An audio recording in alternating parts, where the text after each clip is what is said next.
నమస్కారం అండి. నేను మీ నడ్డు రవికుమార్ని. రియల్ భూమి విషయకు పునఃస్వాగతం. చాలామంది అడుగుతున్నారు ఇక్కడ ఎఫెక్ట్ ఆఫ్ ఇండస్ట్రియల్ కారిడార్స్ ఎలా ఉంటుంది అంటే, ఇది Hyderabad to Nagpur, Hyderabad to Warangal industrial corridors ఏవైతే ఉన్నాయో వాటి ప్రభావం రియల్ ఎస్టేట్ మీద ఏ విధంగా ఉంటుందని చెప్పి అడుగుతున్నారు. మనం గతంలో చూసాం, ఎప్పుడైతే నిమ్స్ జహీరాబాద్ దగ్గర నేమ్స్ అన్నది ప్రతిపాదించి అది ఎప్పుడైతే యూనియన్ బడ్జెట్లో కనిపించిందో అక్కడ ఏ విధంగా మార్పులు జరిగాయి, భూసేకరణ జరుగుతోంది, ప్రైసెస్ పెరిగాయి, అక్కడ ఎలా రియల్టర్స్ మంచి మంచి ప్రాజెక్ట్స్ తోటి వచ్చారు అన్నది మనందరం కూడా గతంలో చూసాం. అదే విధంగా ఇవాళ హైదరాబాద్ టు నాగ్పూర్ హైవే మీద and Hyderabad to Warangal highway మీద ఇండస్ట్రియల్ కారిడార్ అంటే మధ్యలో వస్తున్నటువంటి బీబీ నగర్ దగ్గర చుట్టుపక్కల ఉన్నటువంటి ఇండస్ట్రియల్ గ్రోత్ డెఫినెట్గా ఎక్కడైతే ఎంప్లాయ్మెంట్ ఉంటుందో, ఎక్కడైతే ఇన్ఫ్రాస్ట్రక్చర్ వస్తుందో, ఎక్కడైతే నివాసయోగ్యమైనటువంటి లేఅవుట్స్ అన్నీ వస్తాయో అక్కడికి ఖచ్చితంగా కూడా రియల్ ఎస్టేట్ గ్రోత్ డెఫినెట్గా బాగుంటుంది. ఇవాళ మనకి యాదాద్రి చుట్టుపక్కల దాకా వెళ్ళక్కర్లేకుండా గట్కేసర్ దగ్గరే, బీబీ నగర్ దగ్గరే మంచి మంచి లేఅవుట్స్ మనకి 15,000 to 20,000 రూపీస్ మధ్యన ఉంటున్నాయి. సో అక్కడ మీకు డెఫినెట్గా ఇంపాక్ట్ కనిపిస్తుంది. అండ్ అది అది గతంలో వలె కాకుండా ఇప్పుడు దాన్ని రోడ్డు వైడెన్ చేసి చాలా చక్కగా దాన్ని మార్పులు తీర్చిదిద్దుతున్నారు. కాబట్టి నిస్సందేహంగా వరంగల్ హైవే మీద అందరూ కూడా ఇన్వెస్ట్ చేయొచ్చు. సేమ్ ఇది case Nagpur highway. Nagpur highway ఎప్పటి నుంచో ప్రామినెన్స్లో ఉన్నది. ఇప్పుడు మళ్ళీ ఇంకొకసారి నాగ్పూర్ హైవేకి ఎందుకు వస్తుందంటే, నాగ్పూర్ హైవే చాలా చక్కటి కారిడారు. ఆ కారిడార్కి చుట్టుపక్కల ఉన్నటువంటి ఇండస్ట్రీస్ అన్నీ కూడా నాన్ పొల్యూటింగ్ ఇండస్ట్రీస్. మనకి కొన్ని polluting industries, non polluting industries అంటే రెండు రకాలుగా మనం డివైడ్ చేసుకోవాలి. ఇండస్ట్రియల్ గ్రోత్ ఎప్పుడు కూడా పొల్యూటింగ్ ఇండస్ట్రీస్ దగ్గర మనకి చాలా రిస్క్ ఎక్కువ ఉంటుంది. ఎందుకంటే ఒక పక్కన ఎయిర్ పొల్యూషన్, ఇంకో పక్కన ground water pollution, ground pollution అంటారు. రెండు రకాలైనటువంటి పొల్యూషన్స్ ఉంటాయి.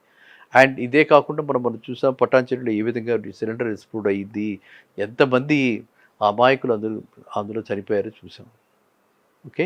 సో కాబట్టి మనము అలాంటి దగ్గర పెట్టి రిస్క్ తీసుకోవటం ఎప్పుడేమవుతుందని భయాందోళనతో బతకడం కంటే, ఇలాంటి అంటే నాన్ పొల్యూటింగ్ ఇండస్ట్రీస్ వస్తున్నటువంటి ఏరియాస్లో మనం కనుక పెట్టుబడులు పెడితే బాగుంటుంది. అర్థమైందండి. కాబట్టి ఈ ఇండస్ట్రియల్ కారిడార్స్ వల్ల, అన్నిటి ఇండస్ట్రియల్ కారిడార్స్ వల్ల నెగిటివ్గా ఉంటుందని చెప్పి అనుకోవటం అది పొరపాటు. కాబట్టి మీరు అడిగిన ప్రశ్నకి ఉద్దేశించి చెప్తున్నాను. మీరు ఖచ్చితంగా ఇట్లాంటి ఏరియాస్లో పెట్టుబడి పెట్టండి. అయితే ఇక్కడ ఒకటి చూసుకోవాలి మనము, ఏంటి, గ్రౌండ్ రియాలిటీస్ చూసుకోవాలి. రియల్గా అక్కడ వస్తుందా ఏదైనా ఇండస్ట్రీ, కనీసం శంకుస్థాపన జరిగిందా లేదా, ఎవరు అక్కడ ఎలాంటి ఇండస్ట్రీస్ వస్తున్నాయి, ఏమిటి వస్తున్నాయి అని మనం కనీసం అయితే తెలుసుకుంటేనే మనం అక్కడ ఇన్వెస్ట్ చేయాలి. ఎందుకంటే మనకి అందరం చూస్తున్నాం, hype is more than the reality in particular in our Telangana real estate. అలా అని వేరే స్టేట్లో లేదు. అమరావతిలో అన్నీ చెప్పినవన్నీ వేదాలంటే అక్కడ కూడా అంతే. కాబట్టి ఎక్కడైనా మనం చూడాల్సింది ఏంటంటే, రియాలిటీ ఏంటి, గ్రౌండ్ రియాలిటీస్ తెలుసుకుని నలుగురిని కనుక్కుని మనం ఓకే, ఒకవేళ ఈ ఇండస్ట్రీ రాకపోయినా ఆ ఏరియాకి ప్రాస్పెక్ట్స్ ఉన్నాయా, అలాంటి ఇండస్ట్రీస్ లేకపోయినా అక్కడ కనెక్టివిటీ డెవలప్మెంట్స్ వచ్చే అవకాశం ఉంటుంది. టైం పట్టచ్చు, దేర్ హై పర్ అందేర్ నహి అని లేట్ అవ్వచ్చు, కానీ ఖచ్చితంగా అభివృద్ధిలోకి వస్తుంది అనుకుంటే అలాంటి ఏరియాస్లో ఖచ్చితంగా మనం ఇన్వెస్ట్ చేయాలి. రైట్. లైక్ మనం ఎప్పుడు చెప్పుకుంటున్నటువంటి యాదాద్రి దగ్గర నుంచి ఇటు మన బీబీ నగర్ మధ్యన మనమంతా చూస్తున్నాము. అదొక గ్రోయింగ్ ఏరియా, గ్రోత్ బెల్ట్, చాలా చక్కగా హ్యాపీనింగ్ ప్లేస్ కింద తయారవుతుంది. అక్కడ పెద్ద హాస్పిటల్ వచ్చేసింది. అదే కాకుండా ఇప్పుడు యాదాద్రి డిస్ట్రిక్ట్ అయిన తర్వాత యాదాద్రి డెవలప్మెంట్స్ అన్నీ గత ప్రభుత్వంలో కేసీఆర్ గారు ప్లాన్ చేసిన విధంగా యాదాద్రి తీర్చిదిద్దిన తర్వాత ఏ విధంగా పిలిగ్రిమేజ్ సెంటర్ అయిపోయింది మనకు తెలుసు.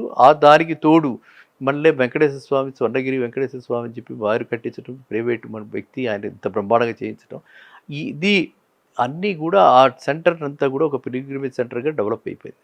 యాదాద్రి టూరిస్ట్ స్పాట్, ఒక పిక్నిక్ స్పాట్, ఒక పిలిగ్రిమేజ్ సెంటర్ ఈ మధ్యలో వస్తున్నాయి. కాబట్టి ఈ బీబీ నగర్ కానీ, యువతల మన గట్కేసరికి కానీ ఆ మధ్యలో ఇవన్నీ ఏరియాస్ వస్తున్నాయి. కాబట్టి ఈ ఏరియాస్ అన్నీ కూడా ఆ గ్రోత్ మనం ఇంపాక్ట్ చూస్తున్నాం. ఇప్పుడు ఔటర్ రింగ్ రోడ్డుకి ఇప్పుడు ప్రస్తుతం ఉన్న ఔటర్ రింగ్ రోడ్డుకి కూడా అక్కడ కనెక్టివిటీ ఉంది. సో, కాబట్టి ఇప్పుడు మనం ఏదో కలల్లో లేతే రేపొద్దున భవిష్యత్తులో ఏదో వస్తుందని ఊహించుకుని ఇప్పుడు పెట్టాల్సిన అవసరం లేదు. ఆల్రెడీ అక్కడ ఎగ్జిట్ ఉంది కాబట్టి, ఈ ఎగ్జిట్‌కి ఓఆర్ఆర్ ఎగ్జిట్‌కి ప్రస్తుతం ఎగ్జిస్టింగ్ ఉన్నటువంటి గట్కేసర్ ఎగ్జిస్ట్‌కి ఎంత దూరంలో ఉన్నదన్నది ఒకటి చూసుకొని, అటు అన్నోజీగూడ నుంచి, ఇటు పోచారం నుంచి, ఇటు కీసర నుంచి, ఇటు పక్కన బీబీ నగర్ నుంచి అవన్నీ ఏరియాస్ గూడా అలా ఒక ఒక కైండ్ ఆఫ్ దీనిలో అన్నీ గూడా ఒకేసారిగా డెవలప్ అవుతున్నాయి. మనం చూస్తున్నాం పబ్లిక్ స్కూల్స్ వస్తున్నాయి. అక్కడ స్కూల్స్ అంటే రెసిడెన్షియల్ స్కూల్సే కాకుండా డే స్కాలర్ స్కూల్స్ కూడా అక్కడ వస్తున్నాయి. రెసిడెన్షియల్ కాలనీస్ వస్తున్నాయి. బ్రూక్ బాండ్ కాలనీ అని ఇవన్నీ గతంలో కూడా వచ్చాయి. పాతలో ఎప్పటిదో ఎన్ఎఫ్సి కాలనీ ఉంటే ఇప్పుడు దాన్ని ఎదుర్కొంటే ఈసీఎల్ కాలనీ ఉంది. ఈసీఎల్ కాలనీ పక్కన కొత్తగా ఇంకో కాలనీ కూడా వచ్చింది. ఇన్ని కాలేజెస్ శ్రీనిధి కాలేజీ ఇవన్నీ ఇంజినీరింగ్ కాలేజెస్, మెడికల్ కాలేజ్ కూడా ఒకటి కొత్తగా వచ్చింది. కాబట్టి శుభ్రంగా మనకి క్రిస్టల్ క్లియర్‌గా కనిపిస్తుంది. డౌన్ ద లైన్ అదంతా కూడా థిక్‌లీ, డెన్స్‌లీ పాపులేటెడ్ ఏరియా అయిపోతుంది. మైగ్రేట్ అయిపోతుంది. నెక్స్ట్ దానికున్న అడ్వాంటేజ్ ఏంటంటే, ఇప్పుడు మనము ఎటు చూసినా సరే హైదరాబాద్‌లో పెద్ద ప్రాబ్లమ్ అయిపోయింది. ఈ యొక్క ఏ ఉధృతతో కూడినటువంటి ఇలాంటి వర్షాలు వచ్చినప్పుడు మేనేజ్ చేయటం ఎవ్వరి వల్ల కావట్లేదు. మనం ఏ గవర్నమెంట్‌ని మనం అనక్కర్లా. ఎందుకంటే ప్రకృతికి విరుద్ధంగా, ప్రకృతికి మనము ఎప్పుడైతే విరుద్ధంగా మనం వెళుతున్నామో డెన్సిటీ అన్నది ఒక చాలా ఇంపార్టెంట్ పారామీటర్. అలాగే డెన్స్డ్ పాపులేషన్ ఒకే ఏరియాలో ఇంతమంది ఉండటం, అదే ఏరియాలో ఒకేసారి రోడ్ల మీదకి ఇంతమంది రావటం, ట్రాఫిక్ జామ్స్ అవ్వటం, అదేవిధంగా లో lying areas, up and downs ఇవన్నీ కూడా లేకుండా చాలా చక్కగా ఉంటుంది ఏరియాస్. కీచరగుట్ట దగ్గర నుంచి అన్నాజీగూడ, ఈ బీబీ నగర్ మనం చెప్పుకుంటున్న ఏరియాస్ అన్నీ కూడా ఆల్మోస్ట్ చాలా చక్కగా ఫ్లాట్‌గా చాలా చక్కగా ఉంటాయి కాబట్టి, అక్కడ ఎటువంటి ఇలాంటి వచ్చినా కూడా అంటే ఇలాంటి ఉధృతమైనటువంటి తుఫాన్లు, గాలులు ఏవొచ్చినా సరే అక్కడ మాత్రం ఎటువంటి ప్రమాదానికి గురయ్యే అవకాశం లేదు. ప్రకృతితో కూడినటువంటి సహజ సిద్ధమైనటువంటి ఈ యొక్క ఏరియా కాబట్టి మీరంతా కూడా మీ దృష్టి వరంగల్ హైవే మీద అదేవిధంగా నాగ్పూర్ హైవే మీద కూడా అంటే చల్లగా చక్కగా ఉంటుంది నాగ్పూర్ హైవే కూడా. నాగ్పూర్ హైవే మీద కూడా మీరు దృష్టి పెట్టి ఈ 2 హైవేస్‌ని ఇండస్ట్రియల్‌గా ఎంప్లాయ్‌మెంట్ జనరేషన్ వస్తుంది కాబట్టి మంచి మంచి స్కూల్స్, హాస్టల్స్, కాలేజెస్ అక్కడ రాబోతున్నాయి కాబట్టి ఆల్రెడీ ఎగ్జిస్టింగ్ ఉన్నాయి కాబట్టి సిటీకి దగ్గరగా ఉండి కనెక్టివిటీ బాగుంది కాబట్టి ఈ 2 హైవేస్‌ని కూడా మీరు దృష్టిలో ఉంచుకుని ఎందుకంటే ఆ ఏరియాస్ మీద ఎందుకంటే మిగతా వాళ్ళ ఫోకస్ తక్కువగా ఉంది కాబట్టి ఇప్పుడు రేట్లన్నీ కూడా అందుబాటులో ఉన్నాయి.